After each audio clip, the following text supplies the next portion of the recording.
Jumping off of 1 or 2 feet is the key to scoring more baskets in the paint. Check out today's video to learn which one to use in each situation.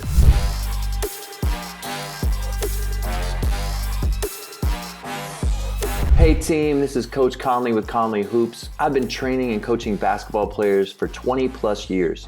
If you'd like to learn the same skills that we teach our players, subscribe to the channel so you can keep up to date on the latest videos. Today we're talking about how to finish at the rim, and more importantly, whether or not to go off of 1 foot or 2 foot. There are many keys to attacking the rim, and today we'll look at how our NBA talent finishes at the rim off of 1 foot and off 2, and when to use both. So how do you decide whether to finish off 1 foot or 2 foot?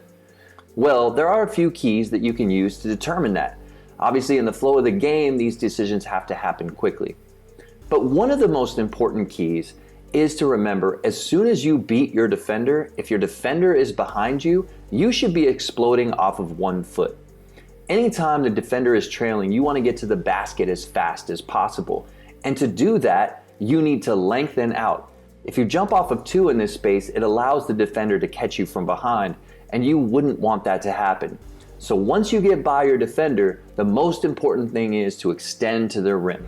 In these couple clips, you can see how Levine and Donovan Mitchell use that acceleration to blow by their defender and make the layup at the rim.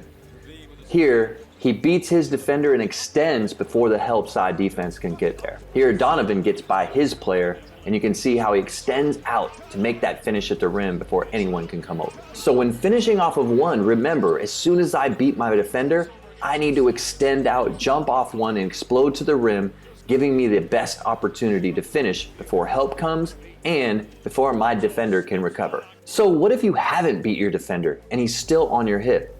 Then the best thing is to jump off of 2 feet. Not having any space to actually get around, you want to use leverage to create space to get you an opportunity at the rim. You also want to be on balance and be able to absorb contact. Both of these things are easily attained if you jump off of 2 feet. Usually, you want to jump off 2 when you're going to challenge defenders, right? That defender is in great position. So it's more important for you to be explosive but under control, knowing that you're not really getting by them and you're going to challenge them for the space to the basket.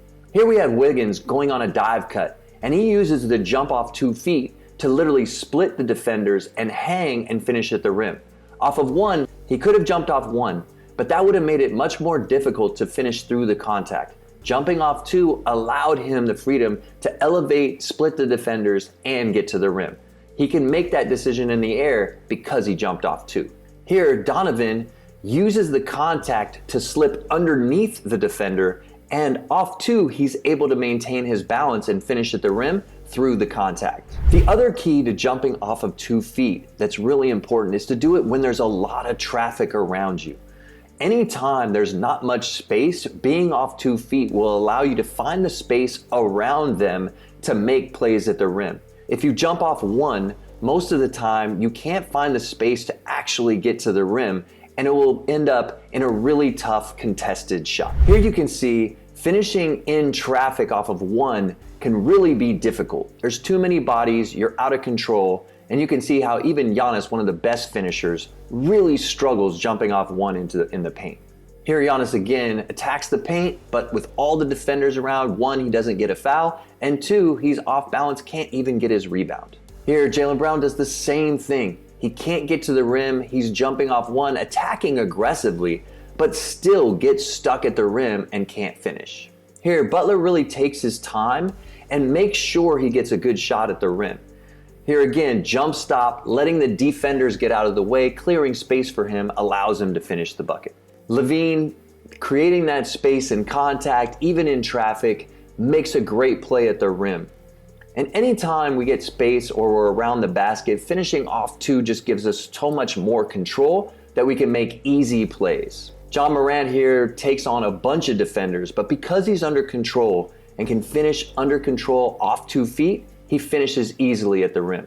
And again, the less space you have, the more on balance and off 2 feet you want to go, because it just gives you more options to finish. So a lot of times it is possible to finish off 1 foot, even with traffic, right? But the key to that is making sure that you're totally under control. And it takes a lot of strength and body control to finish in traffic and through contact. Finishing off 1 foot sometimes can give you an advantage if it keeps the defenders off balance and doesn't allow them to get a blocked shot on you. In these various clips, you can see how our offensive player is initiating a lot of the contact to keep the defenders off balance and not allow them to get set. Not allowing the defenders to get set and keeping them off balance allows you to create the contact and get the space necessary for you to shoot the ball. Whether that's going through bodies, Euro stepping, or creating separation with your shoulder, all of those things allow you to finish off 1 foot, even though there's not as much space as when you extend by defenders. You just have to make sure that you can maintain control of the ball and be strong with it through the contact. Here's a couple clips of Donovan Mitchell as he creates space with his shoulder and attacking the rim, allowing him the space to finish off 1 at the rim. In this clip, he forces the contact, which doesn't allow the defense to set and block his shot, still allowing him to get to the rim. But you do have to be strong to make these plays. Ja Morant here does the same thing, initiating the contact, fighting through it and getting the ball up. He doesn't get a foul, but he creates enough space for him to finish at the rim. You can see there's a lot of variety in finishing at the rim. Whether it's 1 foot or 2 foot, your ability to control your body, finish and focus through contact is gonna be key. If you want more buckets, you're gonna have to learn all the various ways to finish at the rim. And it's something you should practice all the time and know the difference so you can be more effective finishing in the paint. That's it for today's video. If you liked the video and you would like to train with me and get personalized feedback, check out the link in the description below.